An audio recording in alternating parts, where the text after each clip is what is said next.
And so that leads us to our guest today. I've been looking forward to this interview all summer. We've been talking about this since probably June. And so we're going to go down to Browns Valley, Minnesota with the driver of the number 80 Wissota Street Stock, Mr. Tony Miller. Tony, how are you doing this evening? Good. How's it going?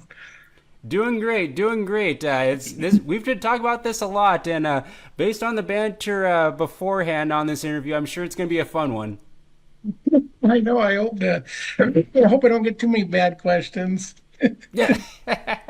Well, see, the more wacky or the question, the more fun the interview is. So we'll see what kind of questions we get in here as we get rolling. And so for anyone that's watching, if you have a question for Tony or if you want to ask me a question, you can go ahead and drop it in the chat. Or if you just want to say hi, that works too. And so let's get to know you a little bit, Tony. What got you started in racing, or how long have you been involved in racing? Well, when I was 14, I started demoing a little bit, and then it got expensive to you wreck a car in one demo. So I built an enduro car, and I could run it all summer long. So then when 2021 came along, um, we built a streeter or bought a streeter, and we started doing that.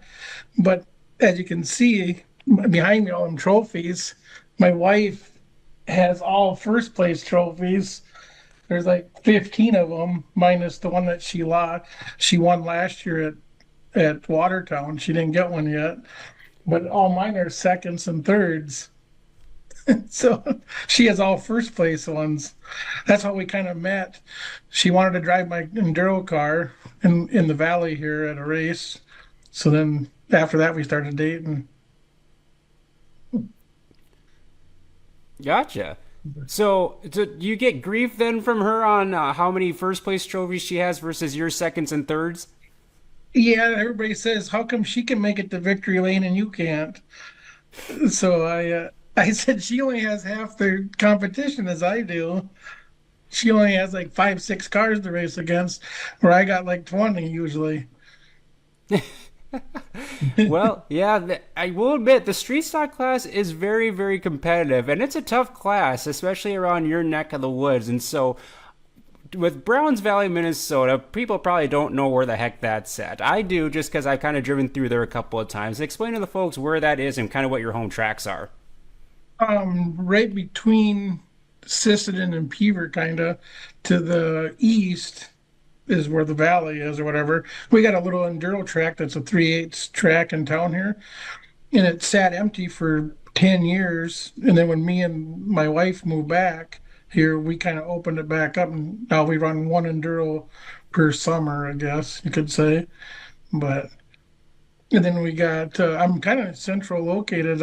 I got Madison, Minnesota, Montevideo, Watertown. We're all about a hour to an hour and a half away. Fergus is about an hour and a half. Then Lisbon, I johned over to Lisbon this year. I never made it to Glendon yet, so hopefully next year I'll make it to Glendon or Buffalo River, whatever they call it.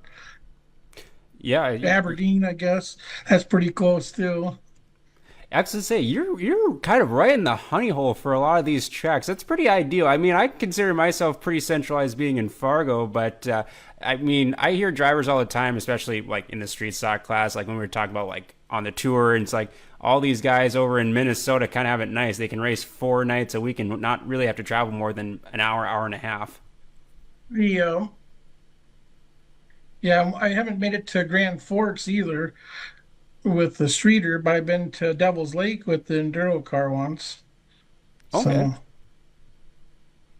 so I'd like to make it up there too with the streeter probably next year. Yeah, so you put on the miles over the last few years, even when you're in the enduro class too. So you're kind of used to the miles on the road. What do you do for a regular job? I got a welding shop I run, so I get set my own hours. I got lots of vacation. I got to use my vacation before I lose it most of the time. I Oh, tell everybody, but I so I don't really got vacation time. I just take it. okay.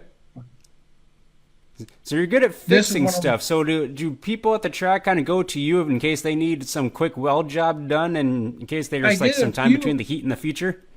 I did a few welding jobs this year we had a little welder that they had, and I ran it for them or whatever. But I was going to bring my welding truck to Fergus to the 100, and then I thought, I better not. I don't want to cause grief if somebody don't want it there or whatever. So I just left it at home.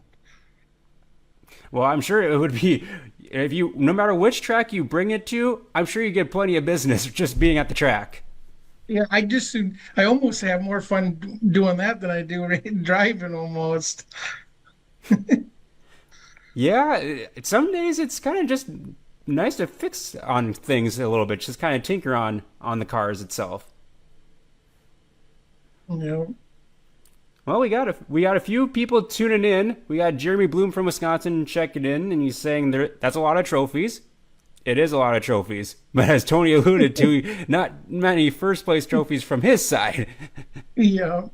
I guess I got um first place in the car show my first year, and then I got rookie of the year my first year in Watertown, and I got fifth in points in Watertown my first year too, Okay. I guess.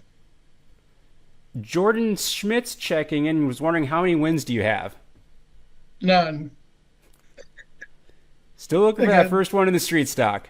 yeah, I don't even have any in the enduro racing. I got lots of seconds and thirds, but no wins. Boy, we were close. Like not this year, but last year when I put the camera in the car, we were super close to getting Yeah, that first win in Watertown. yeah. Jeff Ekdahl's also tuning in. He's saying to stop crying about your wife. She's just better.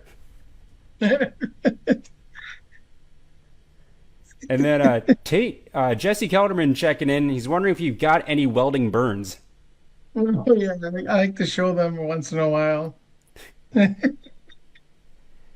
That's That's a good one one. thing like welding wise I've never ventured into. I wouldn't know where to start on all that, but I'm glad there's people like you and there's a lot of folks in the racing community that know how to weld. Yeah. So getting into like 2025 this year, and so you jumped on the street stock tour for the first time. So you traveled all across Wasota country. Kind of Yeah. talk to us about what was the decision that made you want to go on tour this year? Well, dirt track supply in Watertown, and Maria and Tyler always tell me the more you race, the better you're going to get. So I said to myself, if I'm going to get on the tour, I'm setting a goal at the top 10. If I can't get in the top 10, I shouldn't be in the streeter, I guess, on the tour. So the wife says, well, we ain't going to stay in a hotel because we got two dogs to bring with us on tour. So we looked and looked, and we had trailers with living quarters in them. Then we found a toter. So we bought that, and it was a good time all summer for the whole family. So we're looking forward to maybe next year hitting a few more, the tour and a few more different tracks. Yeah, and it's fun to kind of Maria and Tyler have said, yeah, the more you race, the better that you get, and it's definitely it's. I've seen it with you. You've been improving quite a bit over the summer, going all those various tracks, different sizes. I mean, I see you a lot of times before this year. We're at I-94 and Casino, and those are two completely different tracks. But then you're traveling to tracks that are just way different than even those two. So I'm sure it was quite the learning curve. Yeah, the more east you get, it seems like the drier and drier dry slick they get. And I have no idea how to drive on something like that. I'm used to a little mud. Yeah. There was definitely a couple of times this summer. Well, and of course, like for example, like the weekend we were over in like Princeton, Ogilvy, and Granite, it was like 5,000 degrees outside, so that didn't Yeah, help yeah, either. So yeah, yeah. definitely adjusted throughout the season. Jeff Ekdahl is wondering, tell us something we don't know about Tony Miller. So what's a fun fact we don't know about you? I don't know. There's not much that I don't share at the track, I guess. Well, if you think of something, let us know. Jeff's curious. And let's see, Julianne Fromke checking in. She's saying hi and congratulations on a great season. Thanks. So, as far as the tracks that you've gone to for the first time this year, specifically on tour, what would you say? What tracks stood out to you as maybe your favorite, or the one that what really threw you for a curveball? Um, what do you call it? Princeton. That is really dry, and I wasn't had no idea what it was going to be like. And Ogilvy, that whole weekend, that 3 day weekend there, Ogilvy, and then what was the other one? Um, Granite Granite. City. That was probably one of my least favorites. Is Granite. That one really threw me for a loop. Oh yeah. 'Cause it looked like it was going to be nice and wet, and it was dusty as hell when we got out there. Yeah, I know. People say Granite City's tricky because, like, it's kind of like a wild card, and like you don't know exactly what it may be like from race to race, and it's not really shaped like any other track too. So that also adds to the challenge as well. You know. And Lisbon was a first time going there. That was pretty fun too. I went there a couple times just so I could get used to it before the tour because it Hmm. was close by.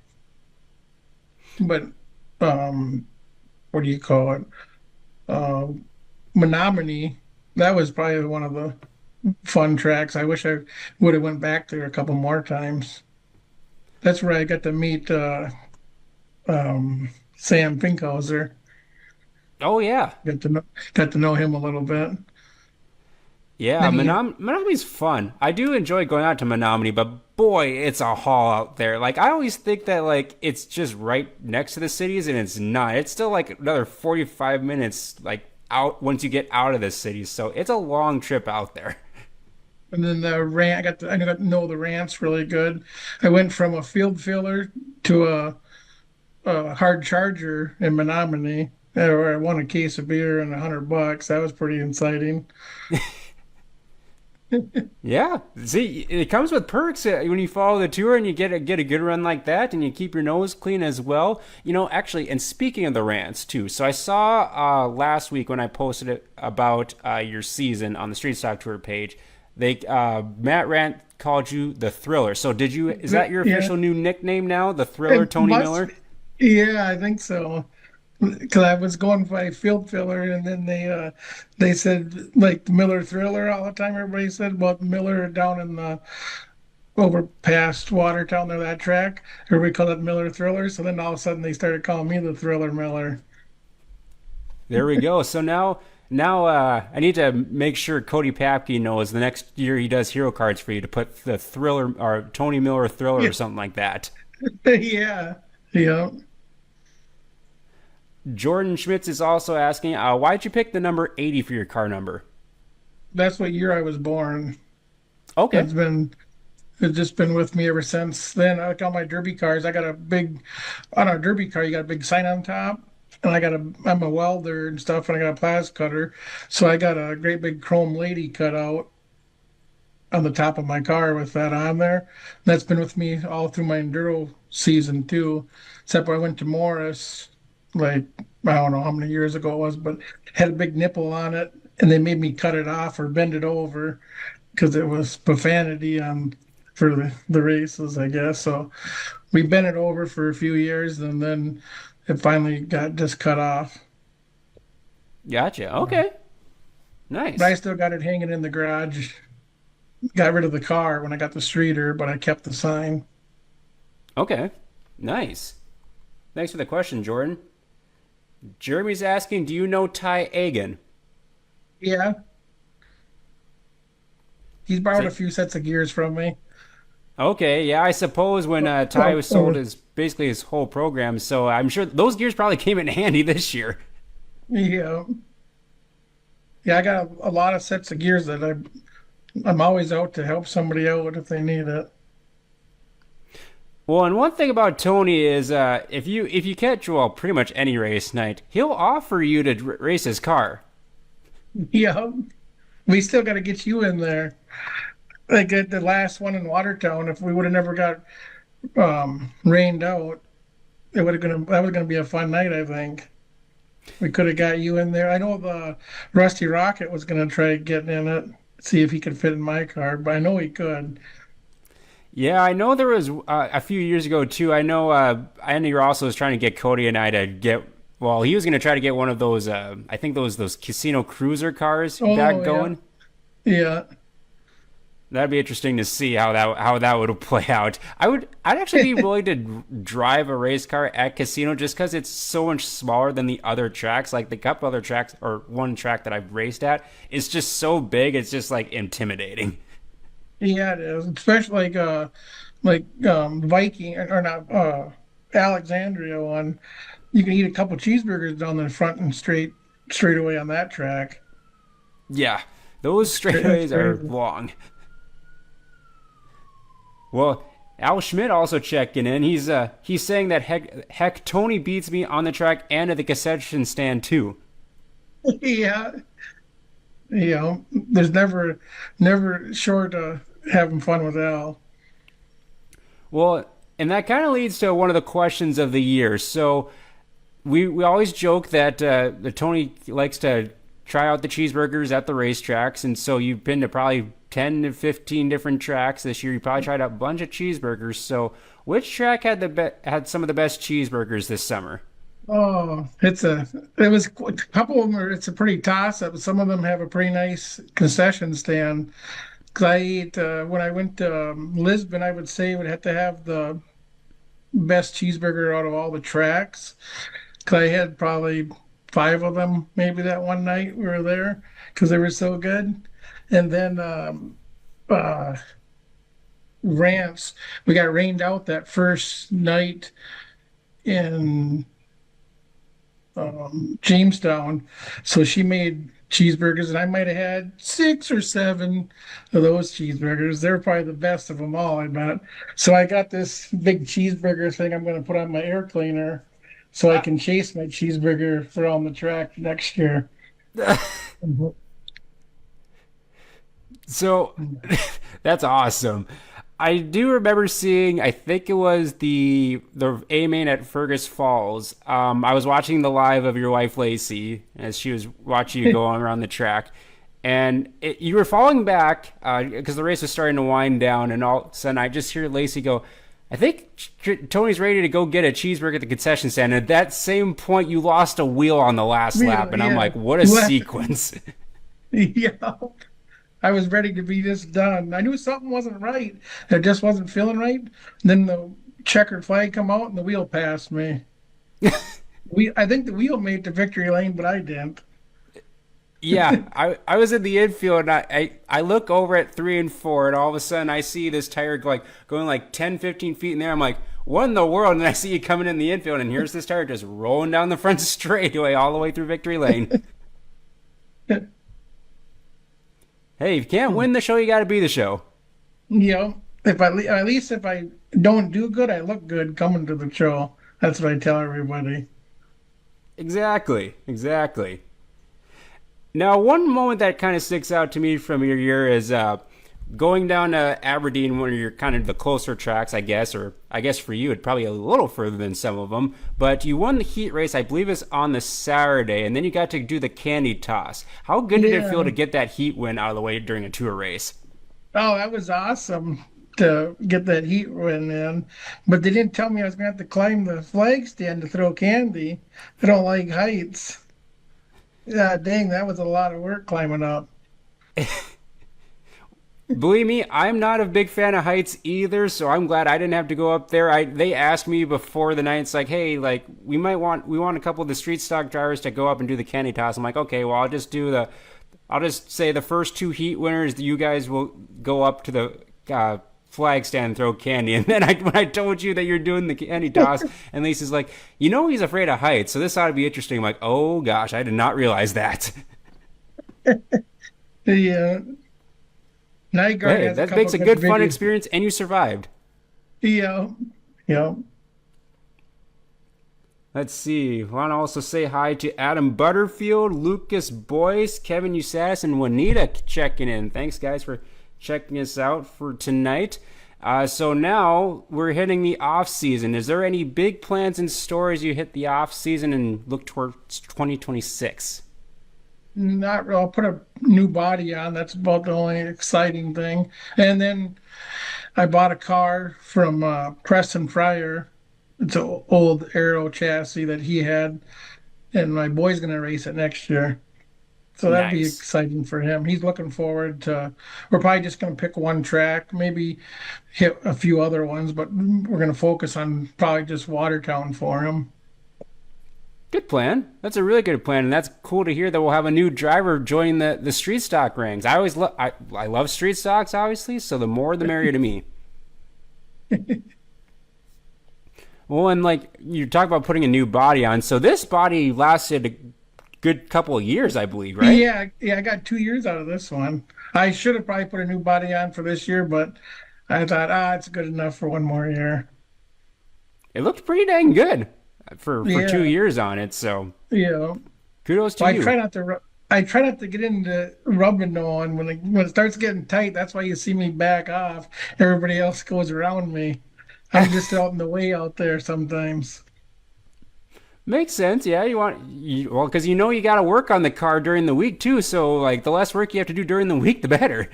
Yeah, yeah. Jeremy's asking, do you prefer the top side or the bottom side of the track? And we have Ekdal with an answer, but I'm curious what you're gonna say. I'm always a bottom feeder. I'm kind of like a carp. They're always on the bottom. Everybody tells me I got to get off the bottom. Well, that's exactly what Jeff said. So Jeff knows you pretty well. Yeah, I can understand. Like some tracks, the top side can be tricky and a little intimidating, kind of like Fergus Falls. That's like the first track I think of running the top side. Yeah, like Watertown. That was the one I raced at forever before I ventured away. So everybody's on the bottom on there most nights. Yeah, it seemed like yeah, because typically yeah, Watertown's a bottom feeder track. Although this year it seemed like it was really racy for the street stocks in particular, which is good, nice to Yeah, see. yeah, it was really different this year. It was good. I had fun. I have fun at every track though. I don't even need to win to have fun. As long as I can get a pizza afterwards and drive around the pit area, I'm happy. Yeah, I had to do a midnight delivery of pizza in Aberdeen the first night. That was a good old time. Yeah, I think we were out there till like one or two. Well, I was out there from yeah, 2 in the morning. I'm sure the party was going on well on into the night after I left. yeah. Are you one of those that stay up until the wee hours of the morning, or is that only the Mosier crew that does that? That's mostly the Mosier crew. I might have stayed out at the 100. I might have seen two or three at one night, but after that it was early. I'm getting Gotcha. older now. I'm getting older now.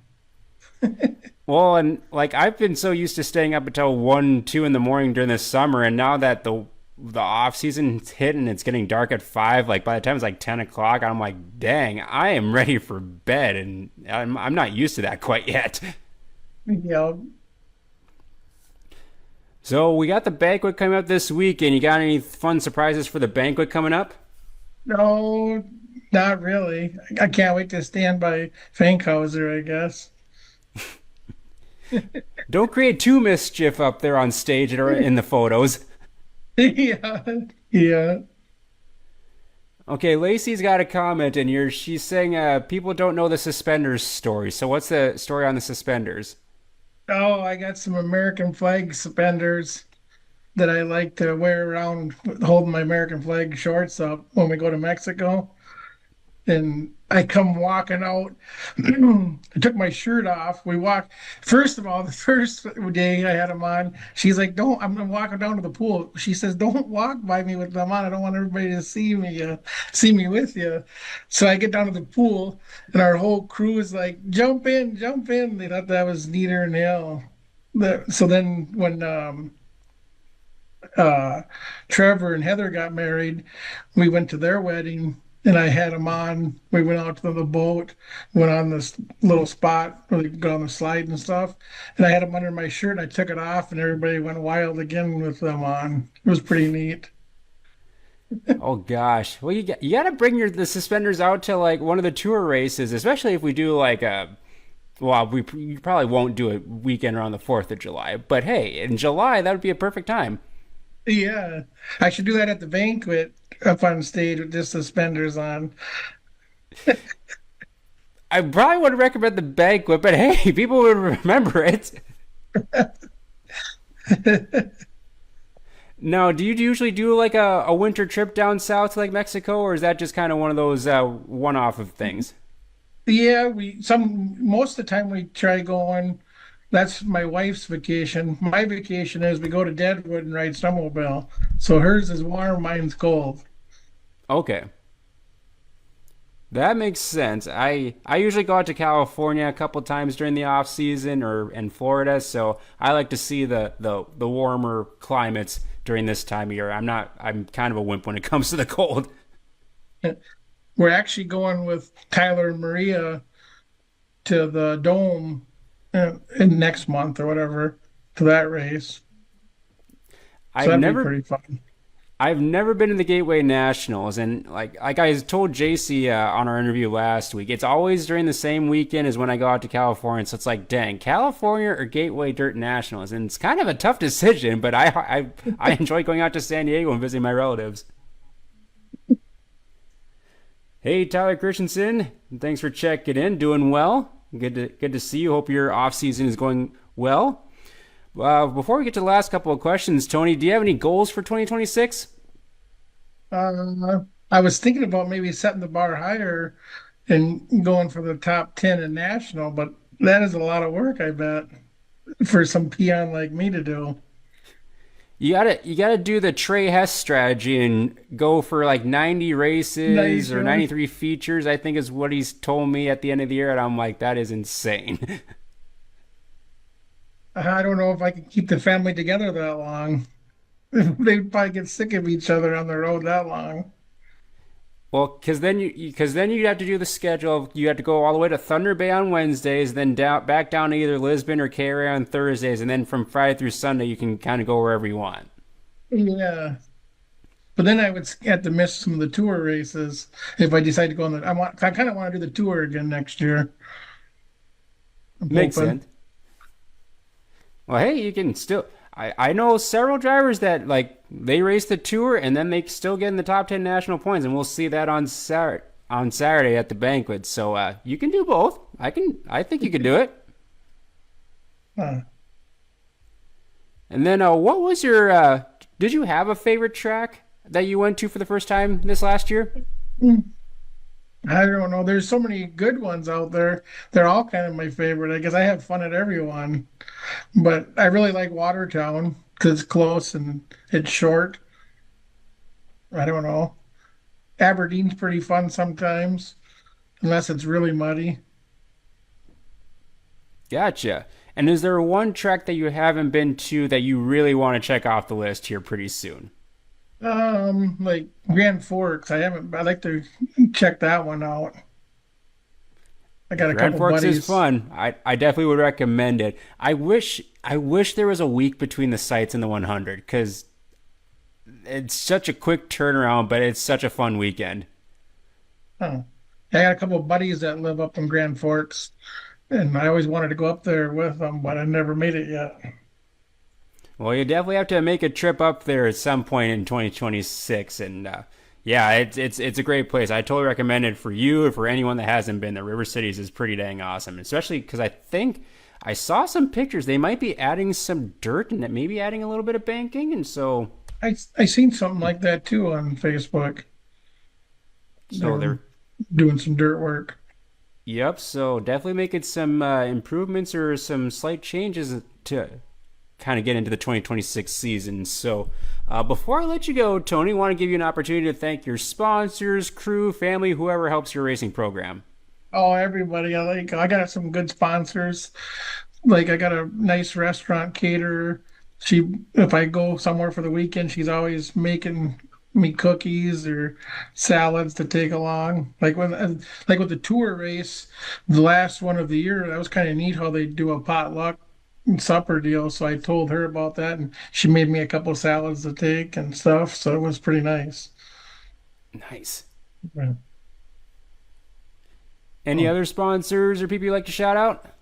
Had a couple big farmers that are good. Barge Green Farms, C&D Farms, 4th Street Auto, Statler Buffalo, um, Elliott Trucking, and Rachel's Beauty Nook, Connie's Cut and Curl. The number two welding one gives me the time off all the Yeah. time. So That's a big sponsor there too. I'll say you better thank that guy. Good deal. Good deal. Good group behind you. It's fun to get to know your family. It's always fun to see every one around the track with you. And looking forward to the banquet this weekend. And I'm sure I'll probably see you maybe one more time before 2026 starts up. Jeremy's got one last question. He's asking how many times you've been to the Gateway Dirt Nationals. None. This will be the Oh, first time. this will be your first time. Alrighty. So I'm looking forward to that. Nice. Yeah, that's kind of. It's probably what, a month away? I think just over a month away Yeah. now. Yeah, I think so. I think it's the first weekend in December. Okay. Yeah, that's coming up quick because they're doing the World Finals right now, and so yeah, that's gonna come up quick. So I'm sure there's gonna be a lot of racing folks up here that'll be migrating down south for that event. So definitely go out there and have some fun. Oh, and Jesse's saying, don't forget to thank Hot Mama for keeping you cozy on the road. Yeah, dang it. She missed a couple races this year though. Oh, well, it's always good to talk with you, Tony, and I'm gonna look forward to see you on Saturday. And I guess if you bring the suspenders, it's gonna be a wild time. I'll probably leave them home this time. I'll wait to get to know a little more people before I venture out with them at some big event like that. Smart thinking. I would recommend that as well. Well, thanks again for everyone All tuning right. in for the interview. We'll hopefully be back with another one next week or the week after. And until You then, have to enjoy get the rest of the off season. See a lot of you at the Wissota National Banquet this upcoming weekend. Travel safe, and we'll see you at the next interview. Thank you again, Tony. yeah, you have to get Ekdahl on here, get him interviewed. That's a good idea. Jeff Ekdahl, if you're tuning in, set aside some time on a Wednesday. We'll get you on here too. Alrighty. Thanks. Yep, take care, everyone.